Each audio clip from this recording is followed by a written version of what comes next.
Assalamualaikum warahmatullahi wabarakatuh. Di pertemuan ke-6 metode numerik kita akan belajar bab baru ya, yaitu penentuan akar. Nah, jika R elemen dari bilangan real ya, sedemikian sehingga FR sama dengan 0, maka kita katakan bahwa R itu adalah akar atau solusi dari persamaan Fx sama dengan 0. Ya kan? Kalau akarnya ya dimasukkan ke dalam fungsi itu kan menghasilkan 0. Berarti R di sini ini adalah akar persamaannya atau solusi persamaannya. Nah, tentukan akar dari persamaan-persamaan berikut. X kuadrat dikurangi 3x plus 2 sama dengan 0. Berapa akar-akarnya?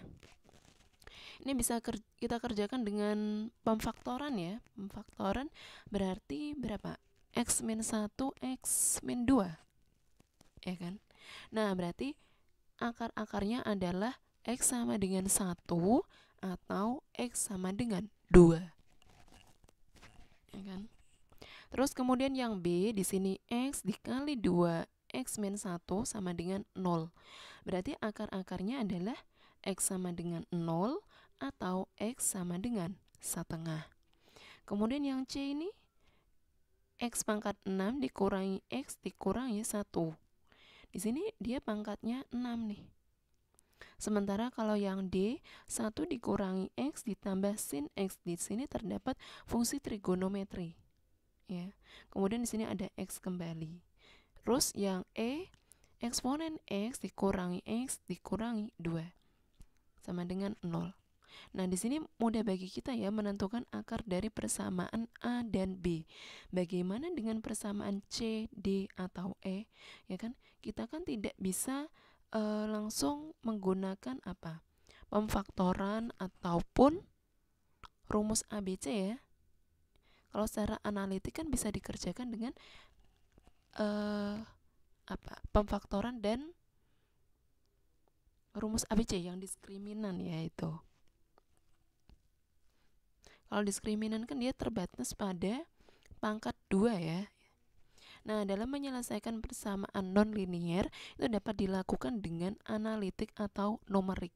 Analitik berarti bisa pemfaktoran ataupun rumus diskriminan. Min B plus minus akar kuadrat berapa sih? Min B plus minus akar dari B kuadrat min 4AC per 2A itu ya. Nah, namun demikian tidak semua itu dapat diselesaikan dengan metode analitik. Oleh karena itu, satu hal yang mungkin adalah dengan mendapatkan solusi pendekatan. Yang mana solusinya ini bergantung pada teknik numerik yang berdasarkan metode iterasi. Ya. Nah, kalau iterasi berarti kita membutuhkan initial point di awal dan akan diakhiri saat diperoleh nilai pendekatan yang dirasa cukup akurat.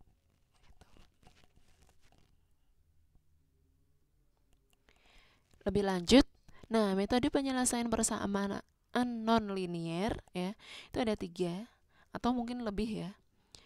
Yang pertama adalah bisection atau bagi 2, kemudian Newton dan secant. Nah, di pertemuan hari ini kita akan membahas tentang bisection atau bagi 2. Metode bisection ya. Jadi kuncinya adalah ini.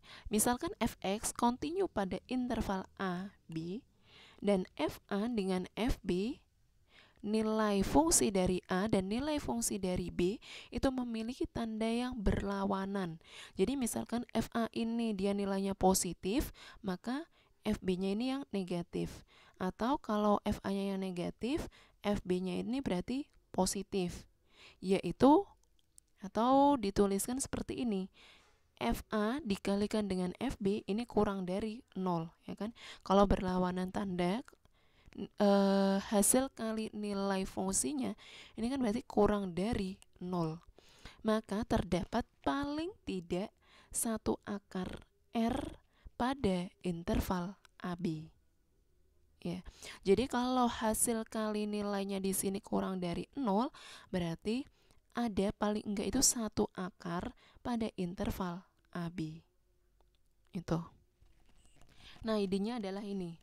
Mula-mula ditentukan titik tengah pada interval AB, yaitu misalkan C.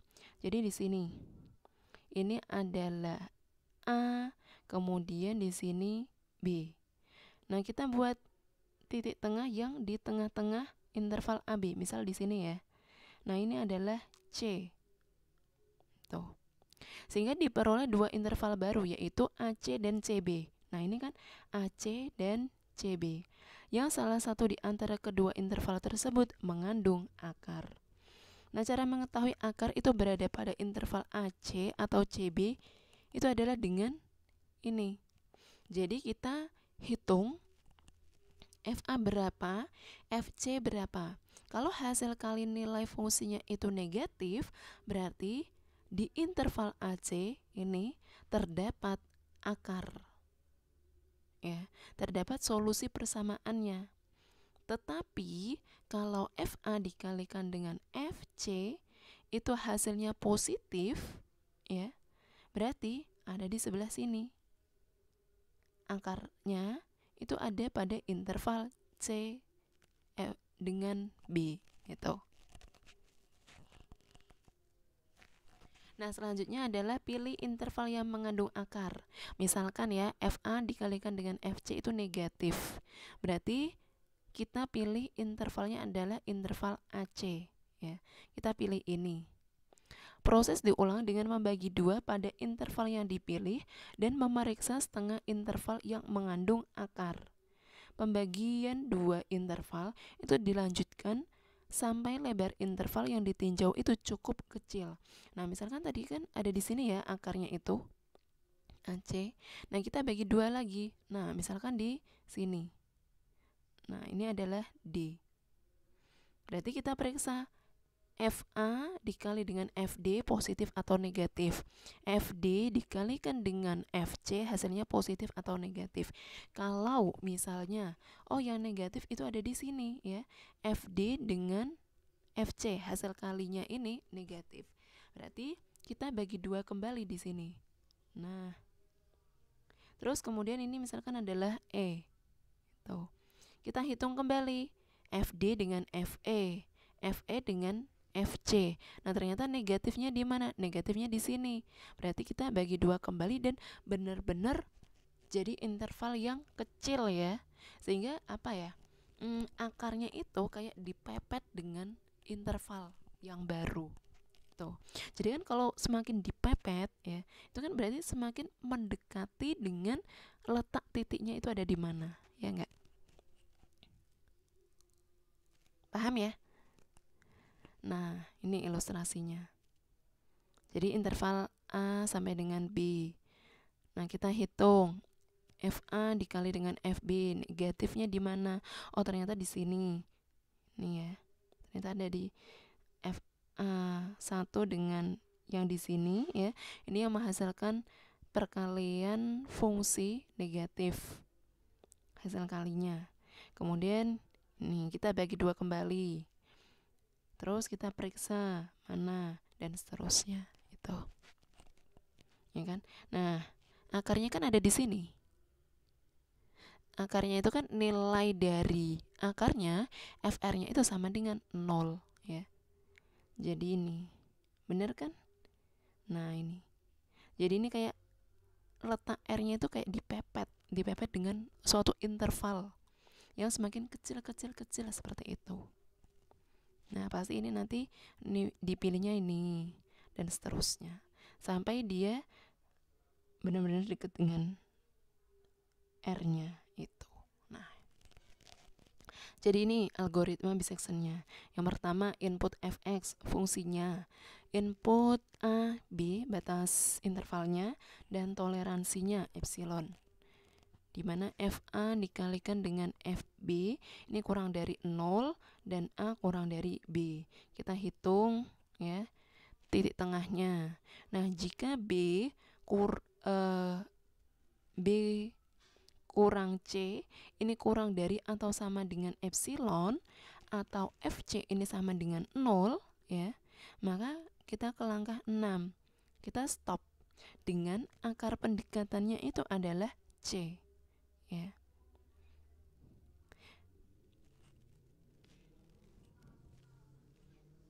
Nah, jika FB dikalikan FC ini kurang dari 0, maka A sama dengan C. A ini digantikan oleh C di iterasi sebelumnya. Nah, jika tidak, maka B yang digantikan oleh C. Lanjut ke langkah 2 dan seterusnya sampai pada ke langkah 3 kemudian 6. Gitu. Sehingga diperolehlah akarnya ini sama dengan C. Akar pendekatannya itu C. Contohnya ini. Gunakan metode bisection untuk menghitung akar dari X pangkat 3 ditambah 4X kuadrat dikurangi 10 yang didefinisikan pada interval 1 sampai dengan 2 dengan toleransi epsilonnya itu adalah 0,02. Nah, kita pasang di sini ya. 1 di A dan 2-nya itu di B. Kita hitung titik tengahnya 1,5. Kita hitung B dikurangi C, ya. Kemudian kita hitung FB, FC. Nah, hasil kali FB dengan FC apa? Di sini positif, di sini positif. Berarti hasil kalinya positif. Kalau FB dikalikan dengan FC itu positif, actionnya apa? Nah, di sini. Jika FB kali FC itu negatif, maka A sama dengan C. Jika tidak, berarti kan bisa lebih dari ya, atau sama dengan ya. Maka B sama dengan C. Nah, karena di sini lebih dari 0, maka actionnya adalah B sama dengan C. Maksudnya apa? B yang di sini digantikan oleh C pada iterasi sebelumnya. Tuh, di sini.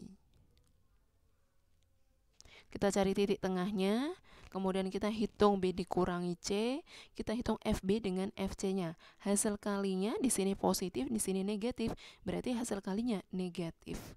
Kalau negatif gimana? Kalau negatif ya, kurang dari 0, maka A sama dengan C. Nah, ini. Jadi titik A digantikan oleh C sebelumnya. Ini. Dan seterusnya ya. Sampai pada di sini A digantikan oleh C. Ini.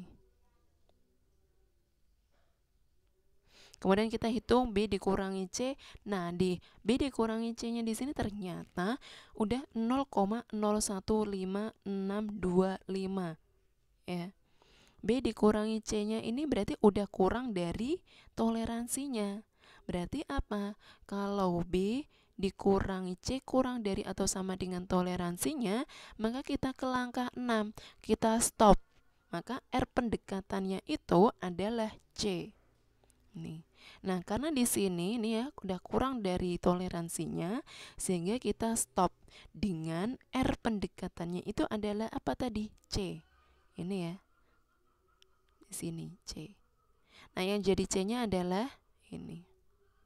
Jadi, ya, akar pendekatan dari ini, dari persamaan X pangkat 3 ditambah 4X kuadrat dikurangi 10 pada interval 1,2 ya, itu diperoleh pendekatan 1,359375. Mudah ya? Bisa ya? Yang penting apa? Teliti gitu.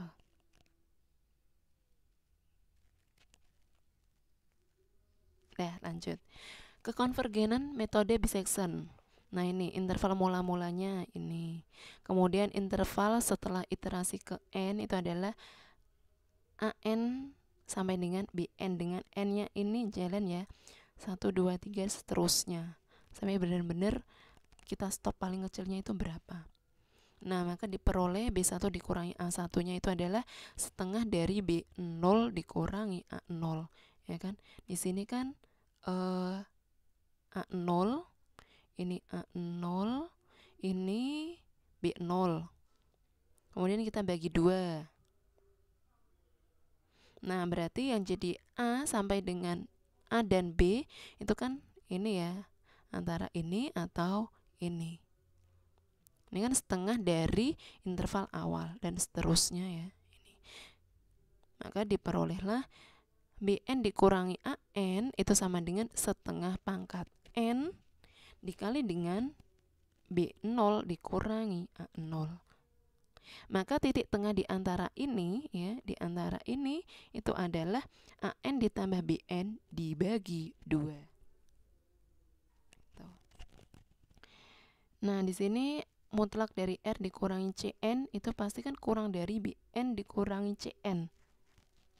Ya kan? R ini adalah akar aslinya ya. Itu.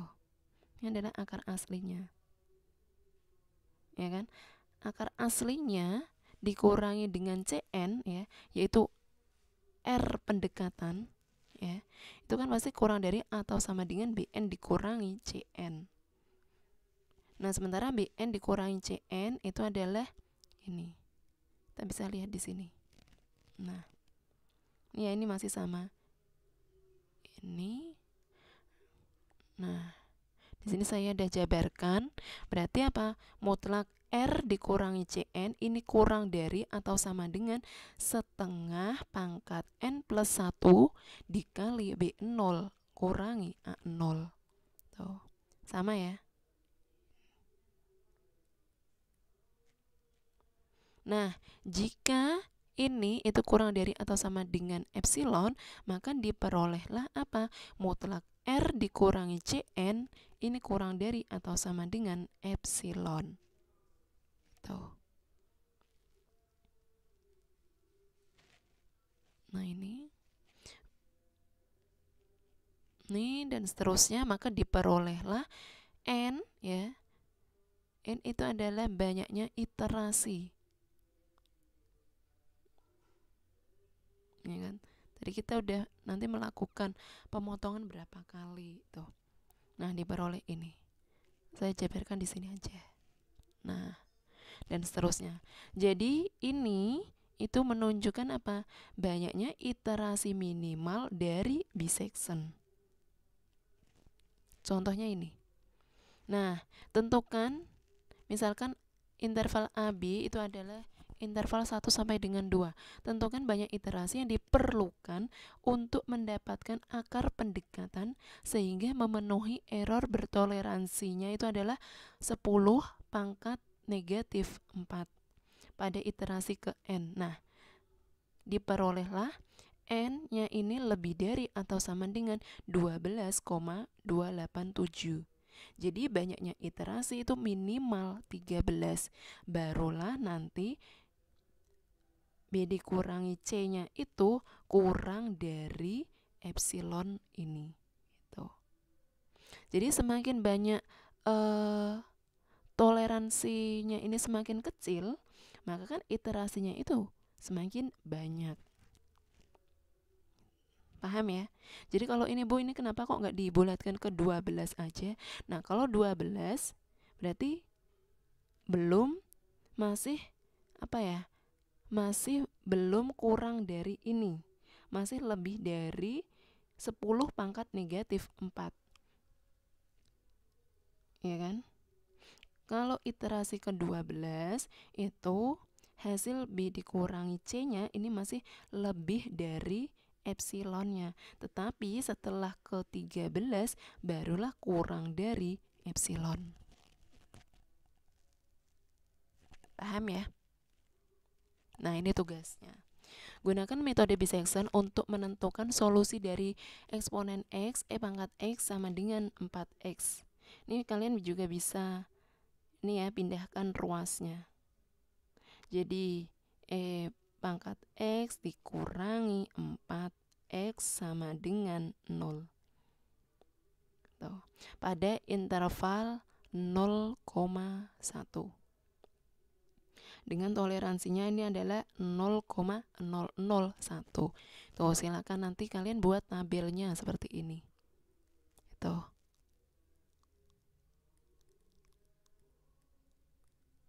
Nah, selanjutnya di sini berapa banyak iterasi dari metode bisection yang dibutuhkan untuk menemukan solusi dari persamaan ini dengan toleransi 0,00001 ya. Jadi di sini saya hanya menanyakan berapa banyak iterasinya. Kalau dibuktikan pun boleh loh, gitu. Nah, kalian cek apakah benar. Misal di sini n-nya ini lebih dari, misal ya ini, lebih dari atau sama dengan berapa? 13,1 lah. Berarti kan banyak iterasinya itu minimal 14 kan. Nah, kita cek apakah ya. Jadi dia bisa B dikurangi C-nya ini kurang dari atau sama dengan ini ya. Itu minimal pada iterasi ke-14. Nah, kalau ternyata lebih gimana, Bu? Ya nggak apa-apa. Kan namanya juga di sini apa? Banyaknya iterasi minimal kan, sehingga diperolehlah nanti B dikurangi C-nya itu kurang dari epsilonnya. Gitu.